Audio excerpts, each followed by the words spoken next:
Station YouTube, I hope everybody is doing well, both physically as well as mentally.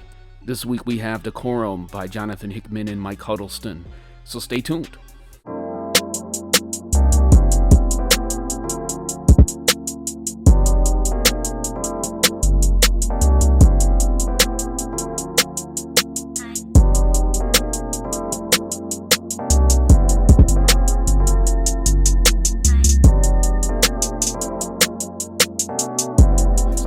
For watching.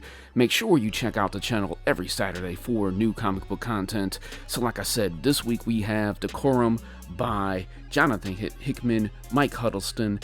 This is a simple story. I have the single issues, but I did not read it while it was coming out. I really got lost, especially because it wasn't just a monthly release. There were like several weeks, or several months sometimes in between issues. And it's a pretty dense book. The story isn't dense. It's the universe that Jonathan Hickman is creating around these characters.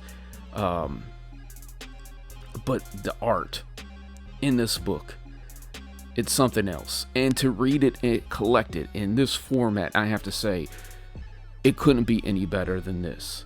So it got really good reviews. Rockin' Robbie, he always talked good about this book.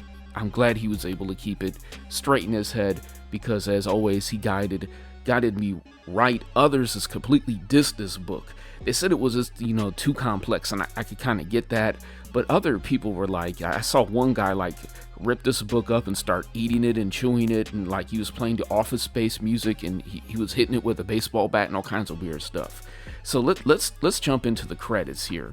We have Jonathan Hickman words, Mike Huddleston arts, Russ Wooten on letters, and Sasha Head on design. So basically, this is a simple story as it's been told in 8 parts here. You have a person who is lost. She's in a rut. She finds a master who takes mercy upon her and starts showing her the ways. And what you're seeing here right now as I page through the book, this is like Jonathan Hickman building the universe that these two people live in. He's going to like the nth degree here, and here we go with our main characters. So basically, she's in a rut. She finds a master who takes mercy upon her, teaches her a way of doing things, and then basically, finally, towards the middle of the book, the mission starts.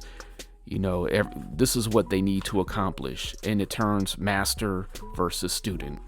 And then, the best part of the book, it climaxes, and then it finishes. Interesting.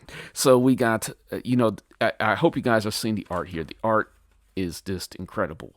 It's like a combination of finished and unfinished art. Some of it is colored, some of it is black and white. Some of it has like really simple color tones. And sometimes it gets like really sketchy. Sketchy meaning like it looks like it's still not fully done, and then you get like stuff at the top here where you could clearly see there was a lot of detail, a lot of coloring and everything else, and it really, the contrast of the two is great. So you have, like, I first thought these guys are aliens. These are like the Matrix, basically. They're in their own cyber world. It's really deep. And then there is a way for humans to get inside the cyber world as well, and basically there's like a new like Messiah, so to speak, and there's like religious overtones to this book. I heard that's common with Hickman's books. So I'm gonna give the art a 10 out of 10. I just loved it.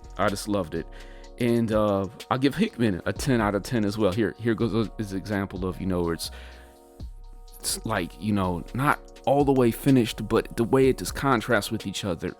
I just love it. But the story, it really pays off. You got Nia here, and I'm already forgetting what her name is, and she's from a prestigious family. It's been a while since I read this, like a couple weeks, so forgive me for that. And I didn't write it in my notes here. So on a scale from 1 to 5, I give it a 4, and that's really good. A lot of books they don't get. So here's her name. Nia Nuri Sood.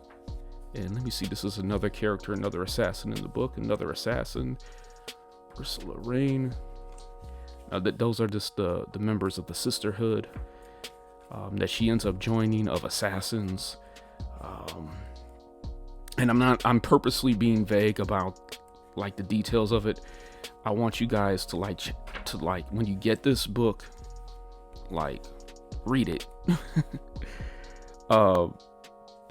So I'm gonna get it in this format. I'm ultimately going to buy it in this format here. I'm not sure what I'm going to do with the single issues. I'm not sure if I'm going to pick up the single issues. As you can see, there's really no gutter loss. The binding is really, really nice. Wow. I mean, nice hardback book. And then, I really question why Image released this book in single issues. And maybe it's just because if it got released just as one big hardcover book, it might not work. But hopefully another book that I'm going to be reviewing soon, the Ed Brubaker Reckless book and Sean Phillips book, hopefully that could change the tide and they could just straight release these books in hardbound right off the bat so we don't have to do the single issues. But I think some people really like the single issues. So let me know what you guys think in the comments if you'd like. I really appreciate you guys watching. Thank you so much. As always, my music is by LS Beats. My intro is by Moan Media. Make sure you check the show notes for more great comic book content. Make sure you check out this channel on Saturdays for new content. A 4 out of 5. It's on its way to a 5. I just need to reread it. I really want to do a deep dive and really get into the universe that this it was too dense to try to read it. I needed to read the story first, and now I have the story. Now I'm interested in the universe, and it just wasn't interesting to me, and I think that's why this book got a lot of heat. But yeah, until next time, take it easy, guys. Peace.